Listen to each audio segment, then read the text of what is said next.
All right, I think it's time to begin. Good afternoon, everybody. It's already 3 o'clock, so it is about time to start. My name is Solus, and I will be hosting today's webinar, which I hope you will find interesting and useful. And today we also have a speaker here who will be delivering the presentation. Hello, Julien. How are you today? Hi, how are you? How are you all? It's a pleasure to be with you folks today. I'm from MongoDB. I'm a solutions architect, and I'll be walking you through what MongoDB Atlas on AWS is today. Okay, and maybe you would like to make a teaser to the audience. Like, there's nothing I could say that wouldn't sound like bragging, but MongoDB is obviously a very popular document database, and recently there's been innovations on the data platform side. So more services that we put forward to the market with our cloud offering called Atlas, and it is the best way to run a document database today, MongoDB Atlas, especially on AWS, which is okay. Thank you. It's enough for the teaser for now. Yeah, don't get me started. Okay, Julien, we'll see you later on. And now, before we begin, let me say a few words about CloudWiser and what it does for those who haven't heard before. So CloudWiser is an advanced tier Amazon Web Services partner operating in Lithuania, Latvia, and Estonia. Since now I'm going to be using the abbreviation of Amazon Web Services, which sounds like AWS. So we work closely with AWS to support current and new AWS users in our region. And our main business line is AWS resale that is being used by a number of companies in the Baltics. So if your company is currently using AWS, I strongly suggest you check out the benefit packages that we offer as a bonus for your AWS spend. Next to that, we try to do a lot of things to build the local AWS community, and this webinar is a good illustration of that. And the main object for this webinar, for sure, is vendor and the spectacular solutions they have. Yet we also want to put some focus on the way you can start using those solutions in your AWS account. And the easiest and the fastest way to do that is clearly AWS Marketplace. Those who are not too familiar with AWS Marketplace need to know that this is curated digital catalog with thousands of software listings from independent software vendors. It allows AWS users to easily find, test, buy, and deploy solutions that are essential for cloud transformation and enrich the AWS services they are already using. As you see from the numbers in the slide, it's already very popular among AWS customers and is growing extremely fast. As I mentioned it before, there is a lot of vendors that are offering their solutions on AWS Marketplace, basically covering all the categories you can think of. Security is definitely one of the biggest areas there, but you can even order things that are not running on AWS, like a Cloud Guru online trainings or access to third-party tools and platforms. I may ask, why should I buy this through AWS Marketplace instead of the old usual way of doing that directly? Well, there are clear advantages to the engineering and development teams, like fast and easy provisioning of software and flexible delivery and consumption. Next to that come advantages to finance department, like streamlined procurement processes, for example, buying with a click of a button, and consolidated billing, that is your third-party software becomes part of monthly AWS bill. On top of all of this, I want to stress one benefit that is important for bigger AWS spenders who have an EDP, which is Enterprise Discount Program agreement signed. Half of what you spend on AWS Marketplace counts towards your EDP commitment, which can be a game changer in some cases. CloudWiser here plays a role of a specialized reseller with the possibility to provide custom AWS Marketplace pricing for larger deals. What is even more important is that we provide a no questions asked 5% off discount to all of our AWS resell customers to buy software from our top ICV portfolio that is growing bigger each month. And one of the first ones, there was vendor that is one of the top vendors on AWS Marketplace and putting a lot of effort to build products that are closely integrated with AWS. Our goal today is to introduce those products to all of you, a task that Julien agreed to take on. He will be your today's speaker, and my role will be to support him along the way. So before passing the screen to him, I want to mention two things regarding to workflow of today's event.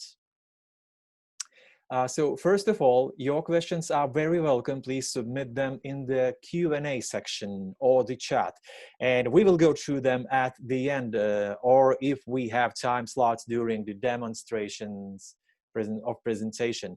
This event is being recorded as well, and we will share it with everyone tomorrow. And that's all from my side. Julien, are you ready?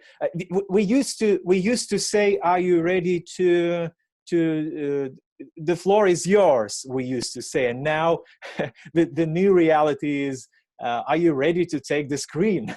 The screen is yours. Yeah, I guess Yes. yeah, it's a pleasure. Thank you for having us today. I'm not alone, so somebody else from MongoDB is here to support Q&A as they come. And for the housekeeping of the session, it's true that we may cover Q&A at the end, but do not hesitate to ask questions as they come to you, so that you don't forget them. And we will cover the especially interesting questions for everyone at the end of the session. So Carlos is here to help me today. All right. So screen is mine, isn't it? Okay. Can you give me a hands up that you are seeing this? Right. Okay. So today, again, MongoDB is an independent software vendor to AWS. We are both the provider and the maker of MongoDB, the database, and we are also the provider and maker of MongoDB Atlas. And this is the product where we are very strongly partnering with AWS across the planet. AWS is still a clear leader in the cloud space, and we do have a multi-cloud offering with Atlas, so it does exist on AWS, Azure, and GCP, so Azure, Microsoft's cloud offering, and GCP, Google Cloud's offering. But it is, today we're going to focus a little bit on the specificities of MongoDB Atlas, MongoDB Cloud on AWS. So just what we'll go through today, we have about 1 hour and 15 minutes together. Intro and housekeeping, I think you've done most for the most part. We'll walk you through what is MongoDB, especially if you haven't seen it for a while. A lot has changed. We are, again, the provider behind this, and we've been quite successful, which means that we reinjected a lot of what our trust from customers have meant. We've reinjected into new functionality, new advancements to product, especially in the cloud and especially in AWS. I'll give you a short demo of what Atlas actually is, and stay until then because there's going to be some free credits for you. And we'll be talking a little bit about what MongoDB in AWS, MongoDB Atlas in AWS is. And I'll give you some pointers regarding some of the integrations we have within the AWS ecosystem. And of course, we'll keep Q&A to the end. Again, keep this interactive, keep this live. And so I'm Julien Contarin. I'm based in Paris, France. I'm a solutions architect. And I work day in, day out with our partners, especially cloud partners. So AWS, Google, and Microsoft are something I spend a lot of time on. So let's get started, shall we? So what is MongoDB? So just a little bit of a mix between history and the state of the art of where we are today. So we are a database. At the core of things, MongoDB is a database, hence the DB at the end of this. There's a very unique characteristic of MongoDB on the market, is that it is an open source offering, but it has been thought from the beginning as something that needs to stay unique, needs to not be branched in all places. So we've always maintained 100% of lines of code for the database itself. Of course, this is a very open community. You'll find some open forums that exist and that are very active. So Stack Overflow is one, obviously, but we do have our own developer community, developer.mongodb.com. This means that we have one of the biggest Jira in the world to get suggestions as to what we could do. And obviously customers are feeding this very, very actively also. So it's an open source database. You can download it. You can try it on MongoDB Atlas, which we will do a little bit later. And the core principle of MongoDB is working with something that is not rows and columns in a relational database. So that was the first idea. How do I work with data in a way that's more natural for developers to work with data? So we started with something called the document model. And one of the unique things about MongoDB is that it's always been a document model. It's never been an API on top of a relational. It's never been an API on top of a key value store. If you look at what's existing out there, history has lost whether we were lucky or whether we were just very intelligent. We were probably a little bit of both, I guess. I wasn't there when MongoDB was created in 2007. But yeah, the whole idea is working with data so easy that creating new applications becomes faster. So data modeling has always been something that traditionally has blocked releases, and that was what we were trying to achieve when MongoDB was started. So it's called the document model database, and it's always been open source, which generated a very nice adoption from developers. For the past 3-5 years, in terms of the engine itself, there's been a number of developments, the biggest one being the transactionality of it. So to give you some level sets as to what documents are a way to think of data in a denormalized fashion.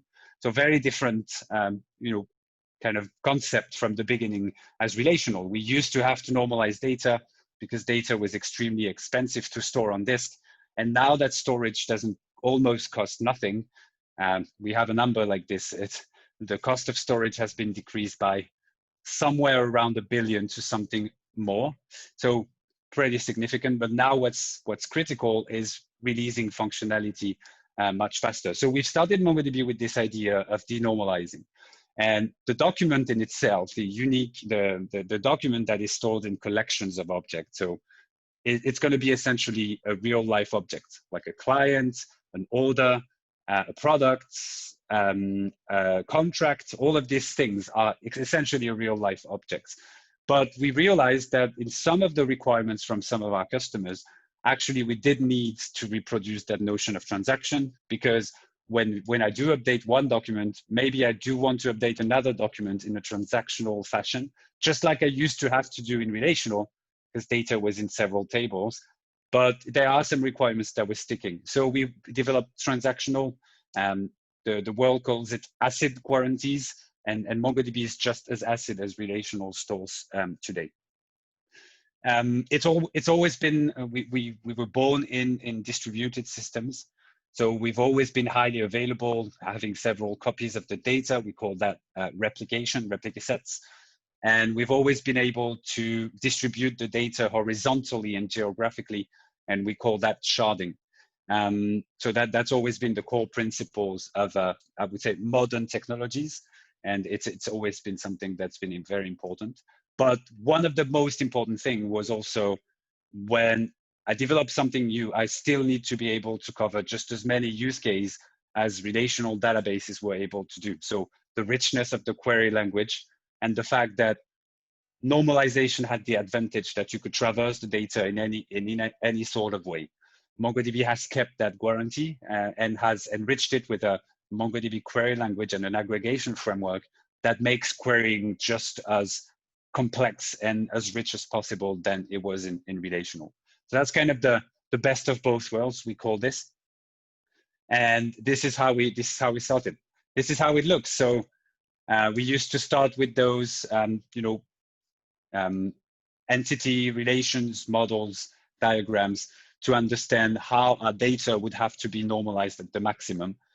Well, with MongoDB, you continue actually modeling relationships. When this process doesn't go away, you still have to understand what your application must do, how often it must do it, and what sort of updates, reads, writes you must do to make this data live with your application.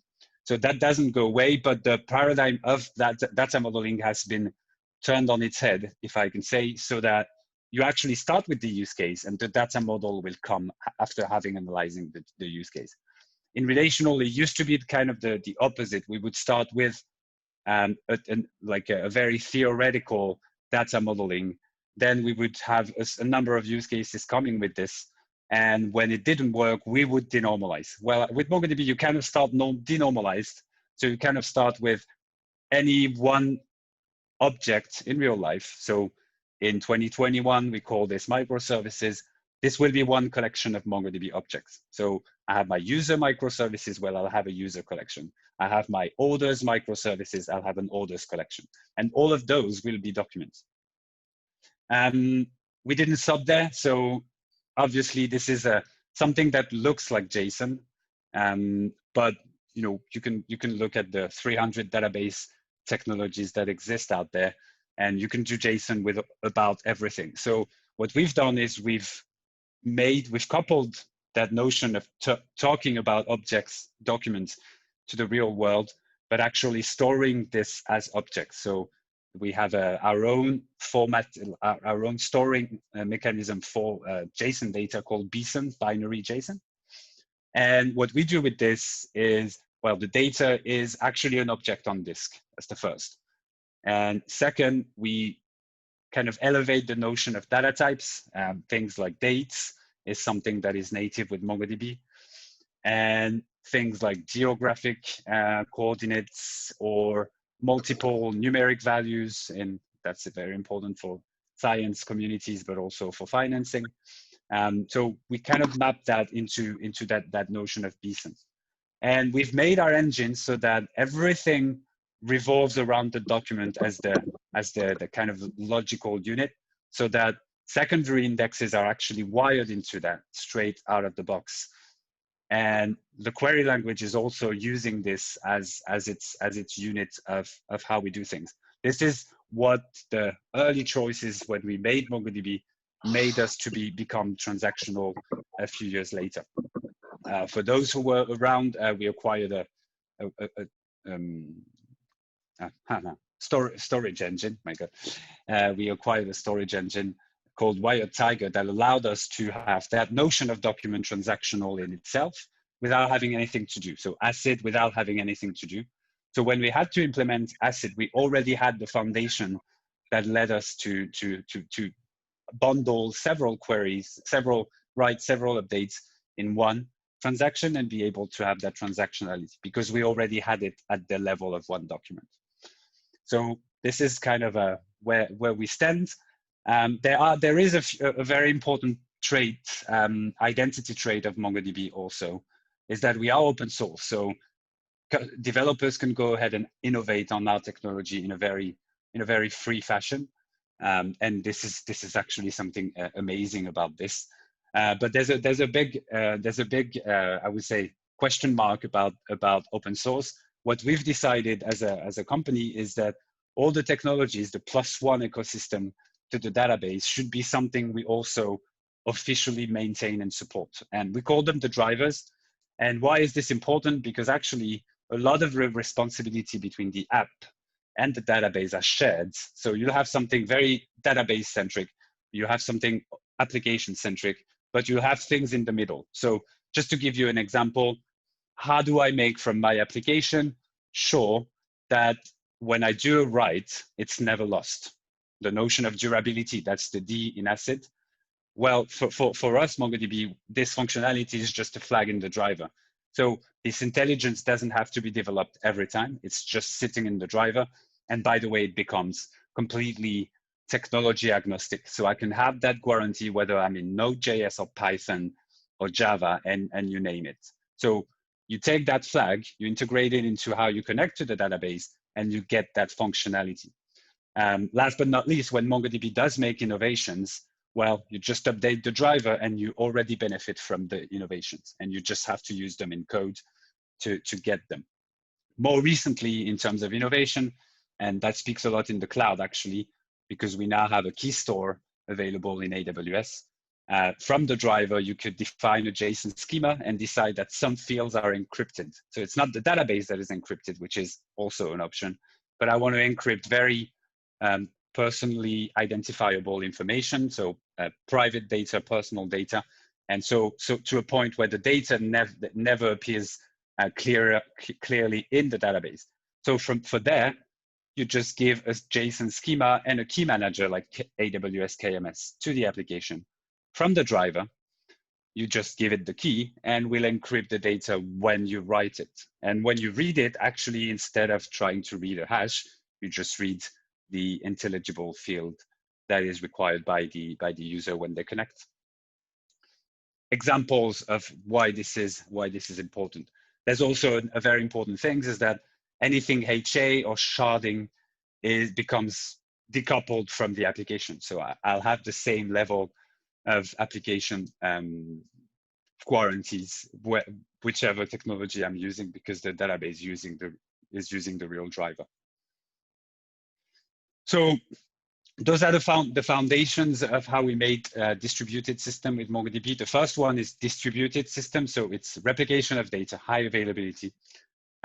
What we do with high availability is we replicate the data at least an odd number, at least 3, it could be 5, it could be 7. And this guarantees that we have a quorum for writes, so we never lose a write. And it also guarantees that we can read with a consistency that's available to us. But whenever a primary fails, that also guarantees that we have a quorum of election so that the database stays alive. In the cloud, obviously, we have more than 3 data centers to choose from, especially in AWS and all the surrounded regions to the Baltics. So that means that we'll just put 1 node in each availability zone of AWS by default. So that will mean no downtime and highly available. That also means that anytime we do an upgrade, a maintenance, building indexes, you name it, the database stuff, right? We make it in a rolling fashion, so it doesn't generate downtime. So those are all important aspects. And of course, we can extend that notion of replication to things like low latency accesses. So you could think of having data in AWS, but also having a node in Australia and a node in Brazil, because I have users there so that they can get low latency reads, for example. And you can also dedicate nodes to analytical purposes so that analytical use cases do not impact transactional use cases. So same mixed kind of hybrid database is very much something that is a core capability of MongoDB. And the biggest thing is that it doesn't impact performance on transactional, first, and second, that the data is completely fresh when you run your analytics. Yeah, by the way, I think I mentioned it, but the aggregation framework is MongoDB's very nice response to analytics. You can pretty much do anything you can think of with data with the aggregation framework, from manipulate arrays to lookups, so joins, anything like faceted search, all of that is all part of the aggregation framework. And we also have sharding. So sharding is a way to distribute data. Several reasons. Geography is one, so governance of data in some areas where we have legislation in place. So I need my Brazil data to stay in Brazil. I need my Swedish data to stay in Sweden, etc. Or in the European Union, obviously. And that also has an impact if the data size is so big that actually we'd rather have smaller instances than larger instances. So all of that can be done nicely with sharding. Sharding is a commodity today on most technologies. What's interesting with MongoDB is how we do it. We do it with the data itself. So we shard based on a key, and the key is defined based on a criteria that sits in the data. So to give you an example, I have customer data, and somewhere I have a location field. Maybe it's the country code or the region, and automatically we'll find the right shard for that region based on the location field. That's one example. Another example is things like customer records. So customers from A to N will be in shard 1, and customers from O to Z will be in shard 2. And that's very highly configurable based on the requirements of the application. And it's also co-collection, so it can be adapted depending on some of those microservices that we're dealing with. All right, so second step, Atlas. So we take the same MongoDB, the same fundamental principles, replication, sharding, ACID transactions, and we put it in the cloud, same MongoDB everywhere. So you can also migrate. So we have a live migration service, and we run it for our customers. So essentially small MongoDBs, big MongoDBs, it can all be run for very mission critical, and customers pay for default security, SLAs, and the ability to run fast experiments and fast development to production environment on the platform. We've also implemented a lot of our expertise across the years with I would say auto housekeeping of databases, because databases are complex. Things like suggestions of schema. The most common mistake when you do MongoDB is I've had 50 tables, so I'm going to make 50 collections of objects, and then I'm going to do very complex queries to crawl through those 50 collections. That's what we call an anti-pattern. That's not the best way of thinking about documents. And it, by the way, if it didn't work in relational and they've had 30 years to optimize this, maybe it wouldn't work in MongoDB where it's not been made for this kind of use case. We also made things like Autoscale. So when the database needs to go up or go down in scale, we automatically do that for you. And we make performance recommendations, things like indexes that were not set up to a point where you can imagine that this goes to the direction of auto indexing, and probably at some point auto sharding will be a thing. Right now, auto indexing is already a thing, and the future will tell. All right. Yeah, I think just to give you, I think I'll give you a demo. Yeah, let me just finish the overall picture of what MongoDB has done in the past 3-4 years, and then I'll jump into the demo.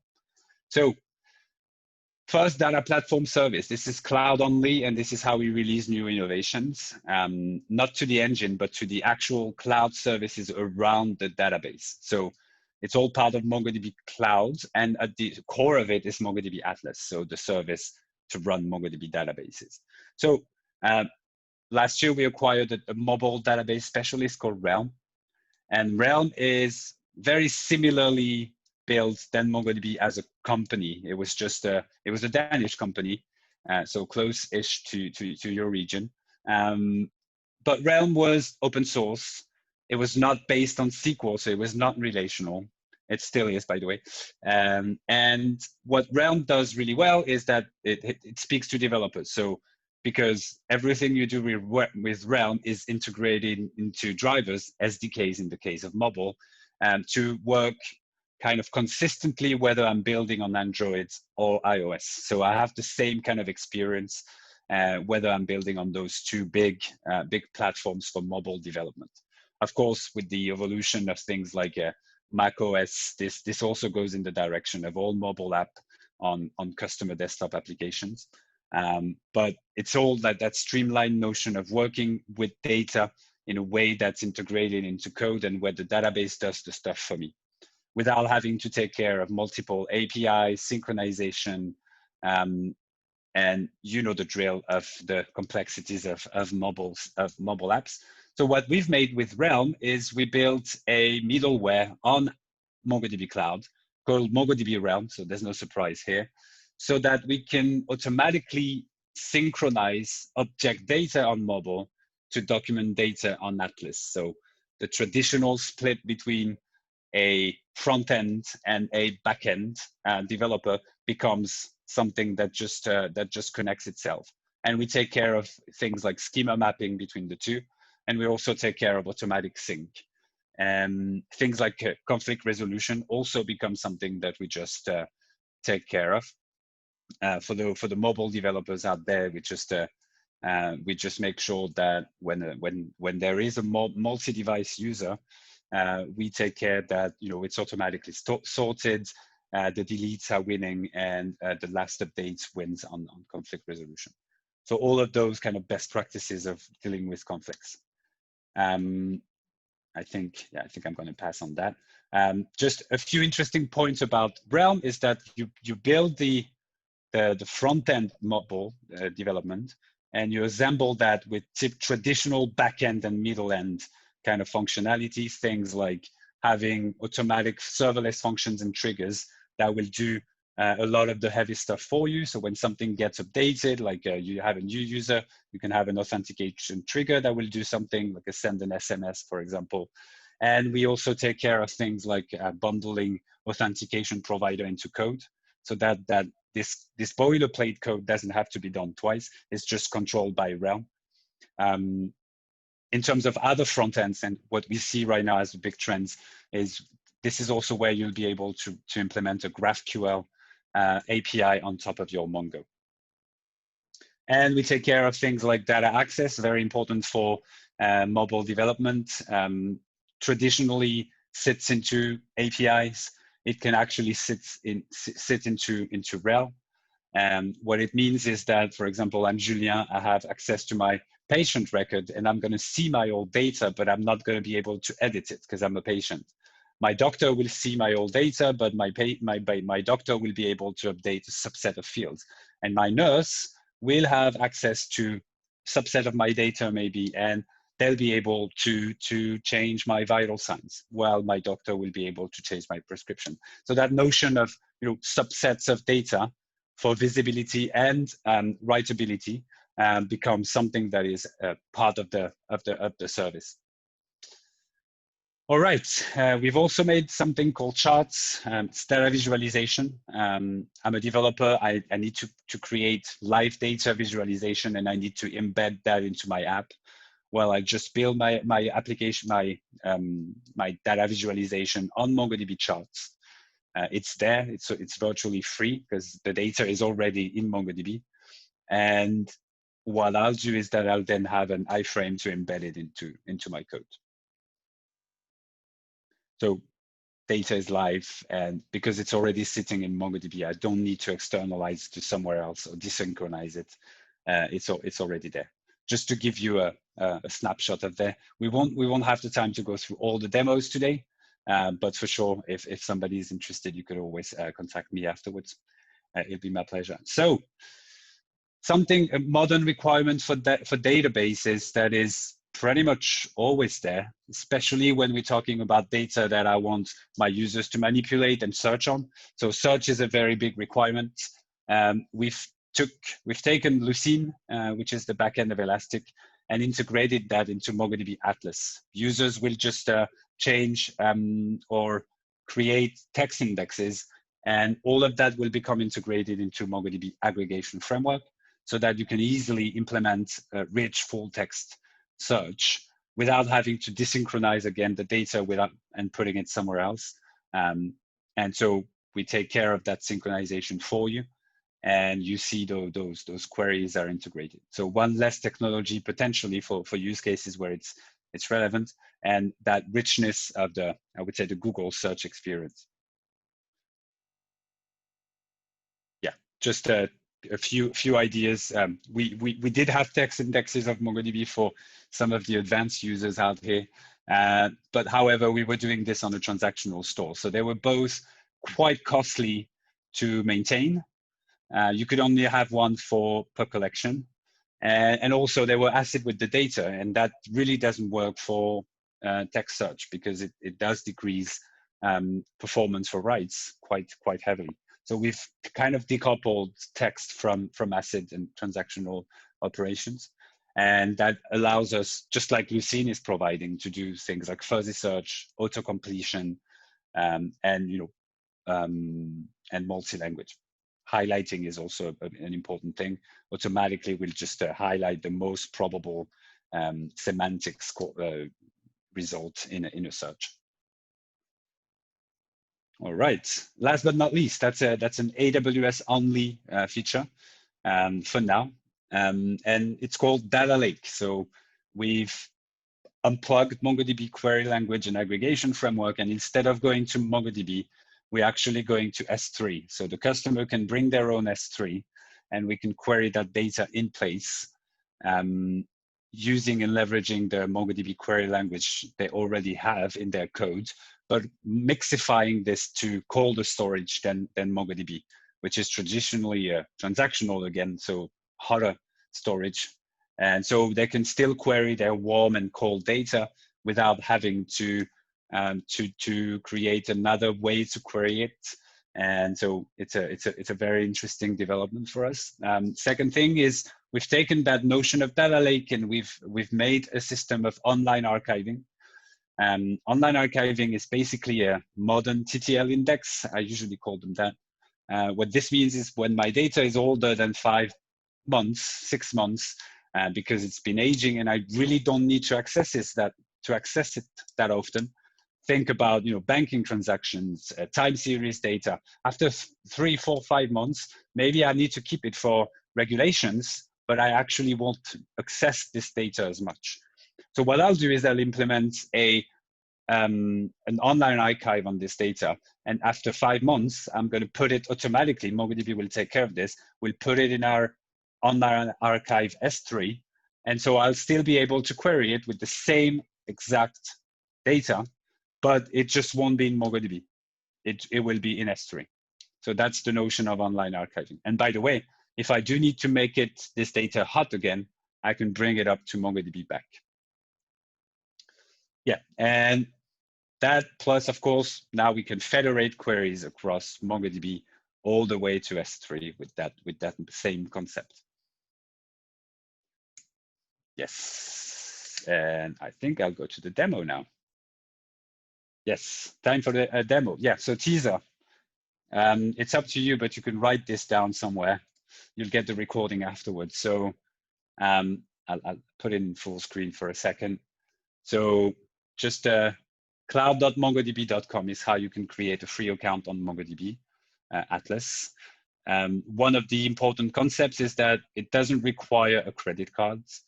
To get started, you can have an M0 for life without having to give us your credit card information. So no surprise bills.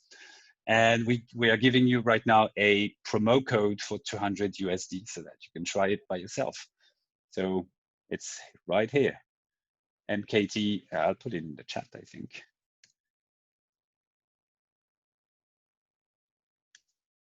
Let me put this in the chat for everyone to have. Yes, give me a second. Yeah, there is a small nuance here. This is a promo code, not a customer contract. So if you do want to add this promo code, that you can do it without any problem. But the moment you will get to a paying environment, we will need your backup credit card, just in case you run out of credit. So my usual recommendation is make sure that you don't run out of credits so that you can use it for a long time. And when you're done, you just revert to a free tier and you'll be good. All right, so let's go to the cloud MongoDB.com, as you can see on the top. So this is Atlas. Everything is, of course, a user interface. It's quite nice and friendly, but obviously everything is an API. So for us, it's quite easy to integrate into Terraform, CloudFormation, because everything is essentially an API. You can do everything in there with an API. Security-wise, it's not AWS. It's our own tenant of AWS. So it's a pseudo external. And as we said in intro, the link between MongoDB Atlas and AWS is essentially a marketplace one. So we'll give credits based on the marketplace private or public offer, so that you can benefit from Atlas. So if you do have more commercial questions, don't hesitate to put them in the chat. We have Carlos and Julius who are here to assist. So, and the way that it works is obviously I'm on Atlas, and every time I create what we call a project, we create a VPC inside of AWS. This is unique per customer. Every project is its own VPC. It's completely isolated. And by default, everything is completely locked out. So no access to anyone. And obviously, it's made to the best practices of MongoDB. So anytime you create a cluster, actually, it's going to be a replica set of MongoDB instances. And of course, it's going to use, authentication by default, encryption on the fly by default, encryption at rest by default, and then we can get to elevated levels of security for more security, for more high standard customers, depending on, again, on security requirements. So the way it works, it's a user interface here, and I have my 3 cloud providers. Let's focus on AWS today. What's interesting, though, in terms of the latest innovation that's no more than 3 months here, is you can now mix replica sets across several clouds. So same data, we replicate across potentially AWS with a few copies in GCP. What's the biggest interest of this? It's mostly separated use case. So let's say my front-end stack, my operational stack, is in AWS with a bunch of EC2s, maybe AKS. And this is where my users are consuming data from. So in that case, I'll have my 3-node replica set in AWS. But imagine now that I have a few data scientists who are working on GCP in BigQuery, and they need to read the data regularly. What I'll do is that I'll have 3 nodes in AWS, and for the same data, I'll have 2 nodes in GCP for my data scientists. So that's quite one of the concrete examples. Another one of those is regional reach. We do have a few customers that have 95% of one cloud and maybe 5% of another, because that particular cloud they've chosen didn't reach a certain regions in the world. So South Africa is an example, or you could imagine Brazil is not everywhere. So all of those different innovations and locations that the cloud providers don't have. So in that case, you could even shard across cloud providers.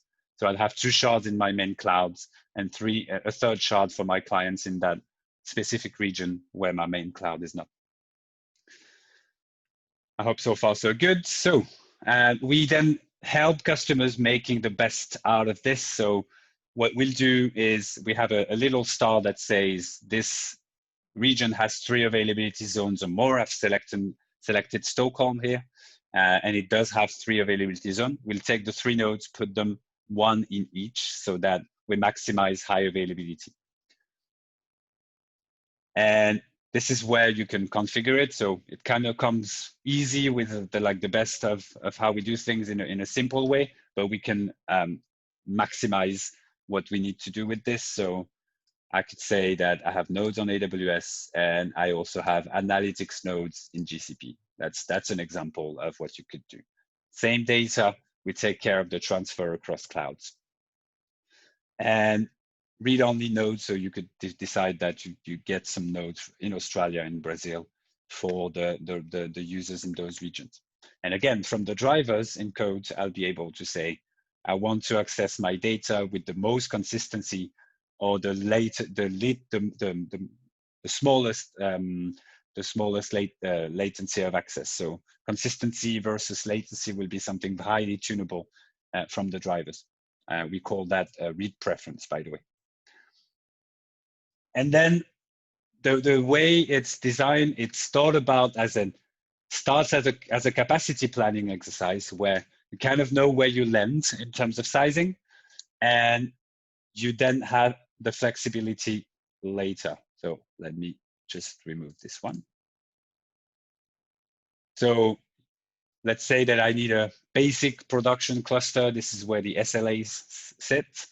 And I'm going to do cluster tier scaling because don't really know where my database will be in a month from now. So just in case it runs out and I miss the alerting on monitoring, I just want to make sure my performance stays flat.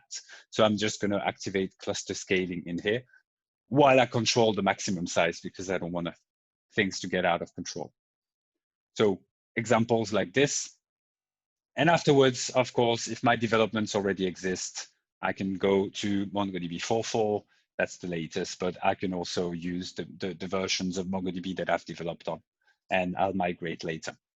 By the way, migrations to a later version of MongoDB, they are without downtime because we rolled them. I think we've covered this one.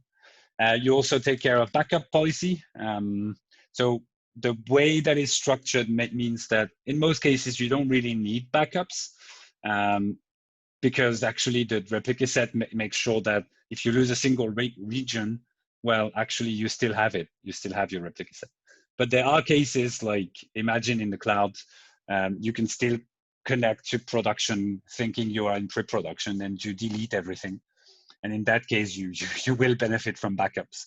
So what we'll do in that case is we'll revert to a point in time that the customer can choose.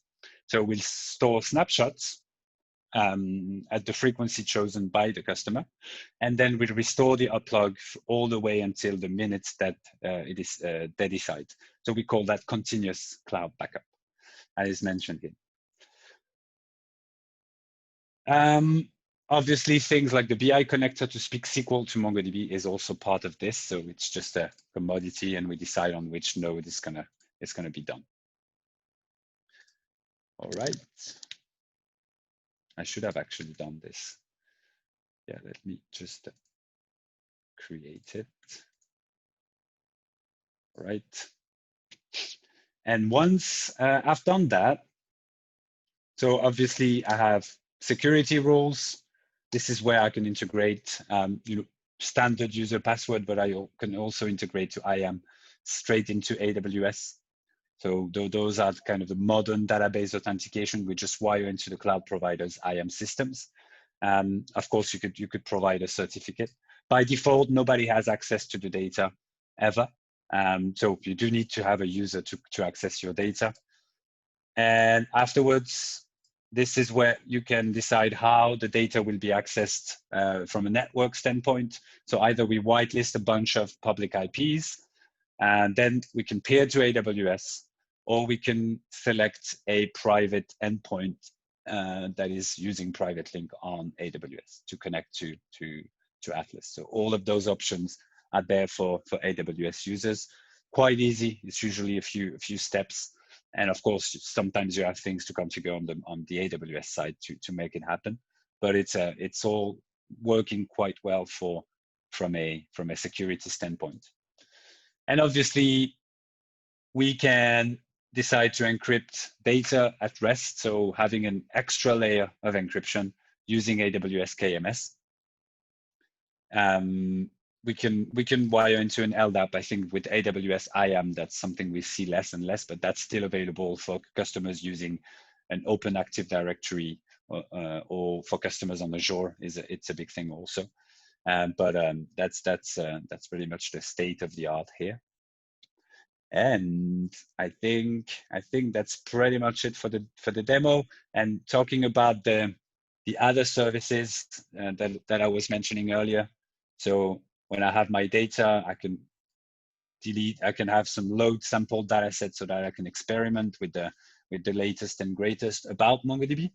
And then I have the other services that I was mentioning. Realm is here, so I can create a Realm app, integrate that into GitHub, and start developing in serverless fashion, and integrate with my Realm databases.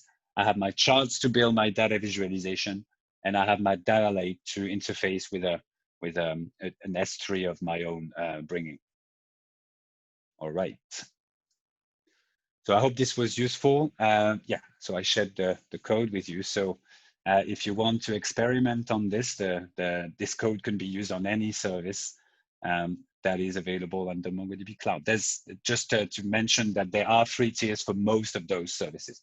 There's a free tier for Realm, free tier for charts, free tier for data lake, so that you can experiment even without this code.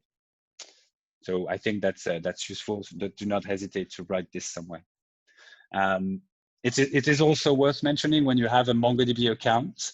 I don't know how if some of you have had MongoDB accounts in the past, but for the past 2 years now, MongoDB accounts are all federated. So if you have a MongoDB Atlas account, you'll automatically have a MongoDB University account and a MongoDB developer account. So you'll have access to all those communities with just a one account. We have our own federations of logins and passwords there. So I think that's pretty convenient. So you can experiment with University, which is the e-learning platform for MongoDB, with certifying programs at the end, so for developers and DBA. And the developer platform, which is where you can reach to other MongoDB users in the world, but also our developer specialists from MongoDB themselves. All right, so let's talk about this one. Let's deep dive a little bit more about AWS and the specifics of running Atlas in AWS. So I thought I would start with a nice customer examples in that space. They've made multiple talks in both AWS reInvent events and MongoDB.live events. So they're pretty outspoken about the value they see in both AWS and MongoDB Atlas. So what's interesting about this customer is a few things. So they had a big IoT platform, multiple use cases actually of MongoDB that were already existing, but also a very big transformation journey to the clouds, with everything ranging from Oracle databases that hadn't been moved for a while to new applications that they wanted to create in a microservices, serverless manner. And what they've done to do this is they've tried to standardize on data, like we see many customers trying to do in the cloud. So to do that, they've made a very healthy exercise, which was to evaluate their current options and their new options now that they were landing on AWS. So they evaluated, what's my opportunity to stay on Oracle? And when I do go to AWS, I have now Aurora, I have Documentdb, I have DynamoDB, and I have those three big options that are the big offerings from AWS. But of course, they knew about Atlas, and they already had some MongoDB on-prem, so they also evaluated MongoDB Atlas as a credible alternative, and they kind of compiled the requirements for multiple applications. And they realized after this exercise that the one technology that could do all their requirements consistently on AWS in a kind of managed service manner was MongoDB Atlas. So multiple use cases. They did have a requirement that at some point, if I need to go back from AWS and go back to on-prem, maybe go back to an open source version. If I do want to run my databases in a VM or in a Kubernetes, this is all the requirements that they've kind of evaluated. So they realized that MongoDB was the only one technology that was meeting all requirements. And so they standardized on Atlas and migrated a bunch of workloads to from Postgres, Oracle, and Dynamo, and all of that into MongoDB Atlas on AWS. Yeah, so a few use cases that MongoDB is very strong in. Obviously, we are what we call the general purpose database. The more simple your use case, the more you have a number of technologies that can do it. So what we try to do to simplify the exercise for our customers, especially in the cloud now that we have, sometimes 10 different databases in my cloud provider, is narrow it down to a few use cases where MongoDB is very strong, because we've done those use cases hundreds of times with across the globe and in AWS consistently. So usually hybrid multi-cloud is a very strong fit for MongoDB, because you can always come back to the open source version if you're not satisfied with Atlas. So that's one. Any customer that is multi-cloud, that doesn't have only AWS, but that has Azure workload somewhere else, will be very interested into things like Atlas, because you get the PaaS things, like so platform as a service, database as a service, but you don't have to be locked into any one cloud provider.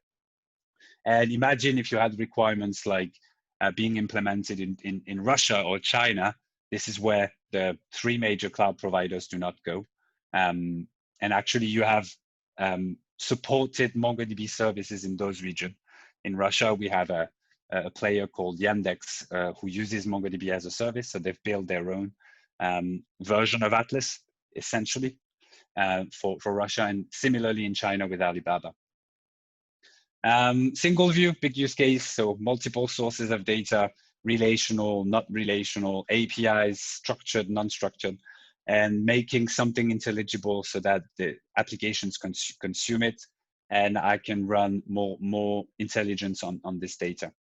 Very popular in things like marketing for apps, or customer, like multi-BU customers like insurances and banks. Very big use case for MongoDB. Why is it? Because doing this in relational is close to impossible, because the moment you've done your data model, it's already obsolete because some of those requirements will have changed.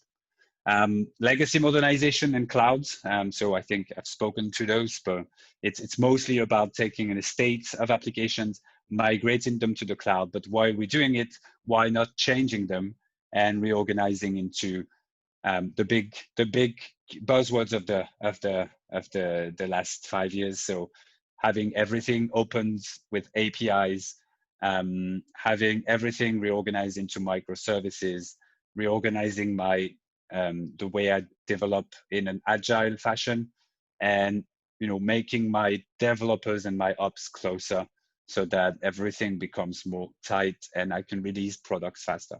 So all of that are very strong cases for MongoDB. Specific case of that is mainframe. So we do have a lot of customers taking this mainframe data and making an image of this in the cloud on AWS so that it's more readily and it has more performance to access this data. I think I've spoken about this one. The real-time analytics is also a big case for Mongo.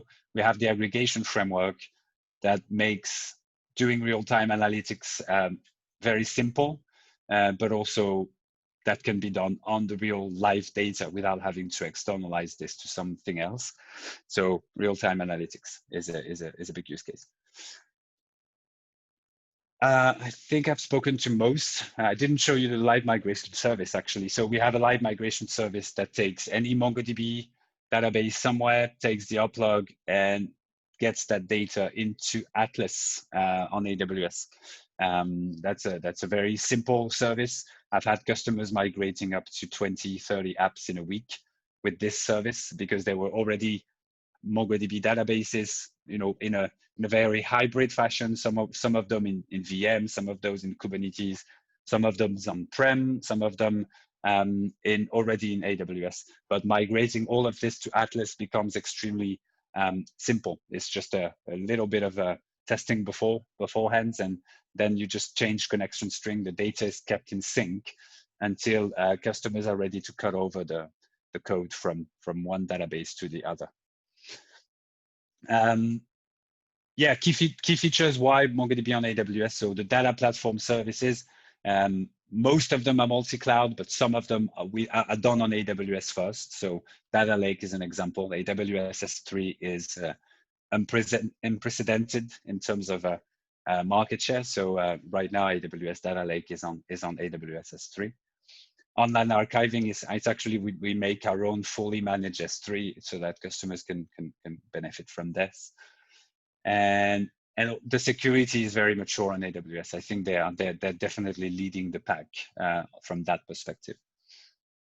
I've also referred for you afterwards to consume a quick start for MongoDB that AWS is maintaining on their platform. So you can consume that and get some sense of this. All right. So a few examples based on those, right? The first thing is how we do the little bit of architecture around how Atlas is made as a service. Anytime you do Atlas, you have your own VPC inside of AWS. It's a commodity. It's highly automated. Our engineers are not accessing to it. It's just automation. So it's self-service. You create it. It automatically just works for you. And we make those nodes that are essentially part of a replica set. And to connect, obviously, we have to open somewhere. We have to open a wire. So this is the example of a private link. So in that case, we'll open an endpoint so that we can leverage a private link for access. For peering, it's a little bit similar in terms of architecture, except peering is bidirectional. So we do have language, of course. Our MongoDB servers are never gonna try to go and look for things in your AWS network. But it is in some security cases something that our customers do not really like. So because it's an existing risk for a backdoor into your AWS. So private link definitely just takes care of this. And most of our highest requirement security customers will leverage private link. So it works like this. It's one way, and it doesn't extend the boundary of trust between your AWS and Atlas. All right, another thing, again, that's very security heavy. So we integrate into SSO so that customers do not have to maintain users for Atlas. So obviously we're pretty agnostic on there. We could wire into anything that speaks SAML. So Okta is a big one, OpenID Connect. You can connect into that so that Atlas accounts are federated for your organization. Yes. Another example is key management. So in that case, it's not the full encryption of databases, it's the encryption of fields. So the way we do this is into code, we have the driver, we have a KMS, key management, and we embed into code the normal data like an SSN or a patient name or you name it. And the driver will automatically encrypt this data so that MongoDB will have this data completely encrypted and unreadable, except from the application, because the application has the key, the application could still query on this data. A few other examples before we open it up for questions. So I hope you haven't been too shy about this. Is that notion of event-driven. So event-driven has a lot of ways you could think about it. So it's very easy to integrate a MongoDB with a Kafka or a Kinesis to get some pieces of the information you need and reconstruct objects. So Kafka is very tightly integrated into MongoDB, and it's quite easy to do whatever comes first. Instead of inserting all the time, I'm just going to do upsert. If I have a piece of a customer that comes from, say, system A, I'm just going to embed whatever's coming first, and then I'll embed piece B of that same customer, and I'll reconstruct as I go. So that's part of event-driven. And obviously, I can generate events straight from MongoDB realm. So we take those events, and instead of running a serverless function, like would be the idea, we just generate an Event Bridge event. We're part of the partner solutions on AWS for Event Bridge. So automatically we generate that. This will trigger a Lambda function and maybe do some other stuff like machine learning in that context. Yeah, just a little bit more jargon here, but we'll take something like S3, we'll do OCRization, we'll grab the metadata from the documents, put them into Atlas for fast access, and whenever we have something that wants to retrieve the documents, we'll have kind of a Y reads. We'll read on MongoDB, and then we'll go and fetch the object with a simple get on S3. And all of that can be done with just a few lines of code with MongoDB realm. So it basically you leverage a trigger, for example, and automatically that trigger we wire into S3. We get the ID of the object, and we get your image. So something very, very simple. Could be done many, many, many ways, but those tight integrations allow MongoDB and AWS to do it extremely simply. Yes, and a bunch of resources for you to experiment on those, and that you'll get after the session. And yeah, so just chatbot with Lambda and MongoDB, integrating with Twilio or SNS to generate text messages and notification about things that happen in the database. That's again a trigger heavy kind of a way. If you know DynamoDB, it's similar to Dynamo Streams, right? But with all the richness of MongoDB Atlas on top of that. Data streams with Amazon Kinesis and Atlas is also an example. And of course, feel free to reach out to me after the session. That's it? I think so. Yeah, I told you beforehand I could do 5 hours, but I think, yeah. Yeah, we've been afraid a little bit before. It's okay. So thank you, Julien, and merci beaucoup. My pleasure. Julien is from France. Thank you for everything you've done today and for the information you've been delivering for us about MongoDB and its services. And I really hope that this will help to develop abilities of our participants of today. And now it's time for the Q&A. Do we have some questions from the audience? As I see, there is one question at Q&A section. The question from Alexandros. I can read and respond. You can read it. Okay. Yeah, I have it. So that's a very good point. I can cover it in a broader fashion, I think. So MongoDB versus Dynamo, especially in terms of modeling and querying. So there's a big difference between those two solutions. There's several actually. The first one is the model of how you're going to be built on those solutions. So that's a very important thing to understand, because all pricing models are valid as long as you understand them. So Dynamo is a fully serverless ways of doing the data.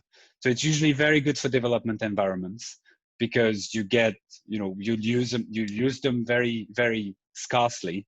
And so you'll usually have something very price competitive.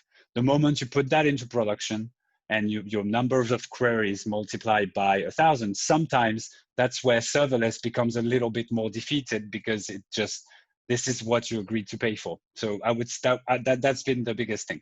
So on Atlas is the opposite. So you provision a capacity, and for a given capacity, you have flat pricing.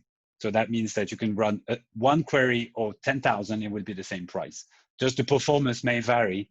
If you start to load very, very strongly the database, the performance may vary, but the price will not. So of course we have autoscaling to kind of cater for those requirements of very fluid applications. But you just have to know what your applications are.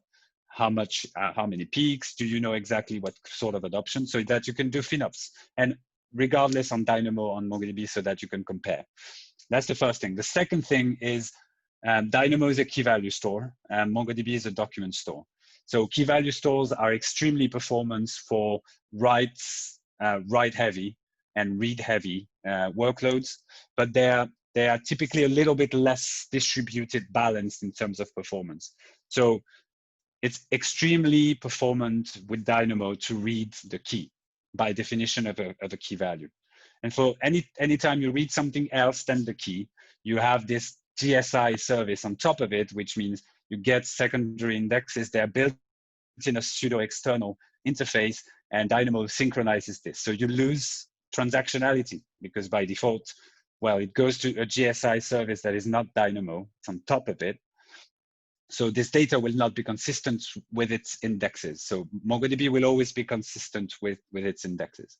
So in terms of consistency, can you afford to read stale data, deleted data? You have to put that on paper. And you also have to evaluate, what is my workload? How heavy am I going to be on writes, on reads, on updates, on deletes? And what am I going to do with my data when I have to archive it? The general rule is, if the data is insert only, Dynamo is going to be, it's often better. But if I write something, as I'm going to have to read it at some point. So it all depends on the richness with which I have to read it. I was talking to customers in IoT, for example, and to optimize the footprint of Dynamo, they've decided to implement what is called bucketing of IoT data. So instead of modeling one one time series, one time stamp with one value. I'll put several. And what they shared with me on Dynamo is that, well, actually, the moment I decide to bucket my data per hour, if I want to read per day, I have to duplicate the data in Dynamo because the query language is not rich enough to consume the data per day when you've actually prepared it for per hour. One of the very big strengths of the aggregation framework is that you can do bucketing on MongoDB, but it doesn't predicate on how you'll be able to read this data afterwards. So you can bucket per hour, per day, and you can still consume anything else. So those are like what this means to have a rich query language. Those are the big ones in terms of Dynamo and Mongo. I think another one is we could talk about relational for hours, but I'm not going to do that. Aurora is an extremely good relational service, so it's really a matter of having a consideration of why should I not use something else than a relational database, and think about it, because I believe document databases are a very nice way to think about data. Relational data database will stay, and we don't even have the ambition to replace them all. And that would be very much bragging on our side. And there is another database on Amazon that I could talk about called Documentdb. So Documentdb is a MongoDB compatible API based on Aurora. So it's based on a relational store.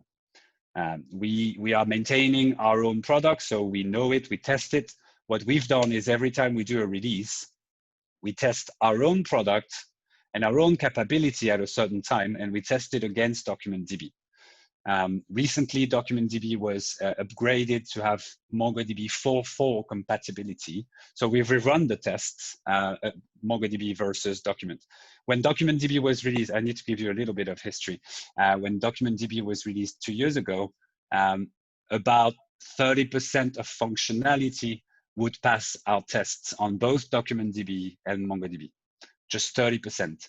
Now that Documentdb has been upgraded to 4.4, it's about 35% of tests that pass. So all those test results you can find online, but that's pretty much where we are today. So what it means, similarly to Dynamo, is Documentdb is not compatible with all the aggregation operators.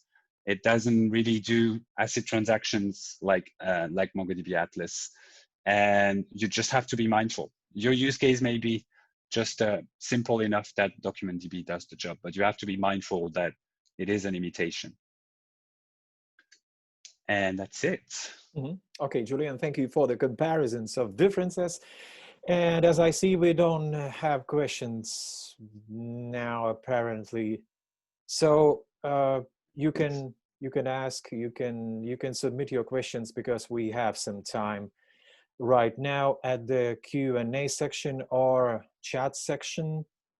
And considering situation, Julius just dropped some ideas about to ask.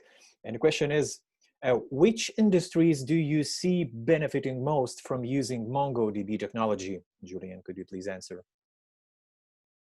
I'm going to do a blanket statement. We have very strong use cases in most industries. Financial has been traditionally has always been a very big industry for all database companies, but it's been a big one for us because of the footprint of the legacy in the financial services. So they're now migrating all into the cloud, and migrating away from huge DB2 and Oracle instances. Part of this workload is going naturally to MongoDB. So mainframe modernization, payments modernization are big cases. If you think about industry and energy, it's usually about IoT, and it's usually about modernizing billing, provider relationships. All of that it has data at its core, and we are migrating from very complex processes, processes that had a lot of manual Excel files, things and now it's all APIs. And APIs, guess what APIs are? They're documents. So very strong for this. And IoT, obviously, those new objects that just populate data. Every IoT object is just a document, basically. Every value is a document. So we have very nice use cases. Thermo Fisher is actually an IoT use case. Another one is retail. So the few things that are key in retail is I would say the online to brick and mortar, so traditional store bridge, because now we're all competing with not AWS but Amazon in the retail space. So it's all about modernizing my e-commerce to stay relevant and having a customer journey that's unified between my stores and my e-commerce. So very strong legacies. You cannot imagine what we've seen. We've seen POS with a single Oracle instance in each store. And all of that we've modernized into a single centralized MongoDB so that we'd have a unified vision of orders. Stocks, real-time stocks, so connecting them to RFIDs, supply chain and logistics. And like I would say, the customer journey with the brand. So, a unified loyalty program. I was on a retailer last week, former, I would say, a retailer they used to have store and now they have an e-commerce, and I wanted to get to their loyalty program, and I realized they're not on MongoDB. I realized that their loyalty program is only for stores.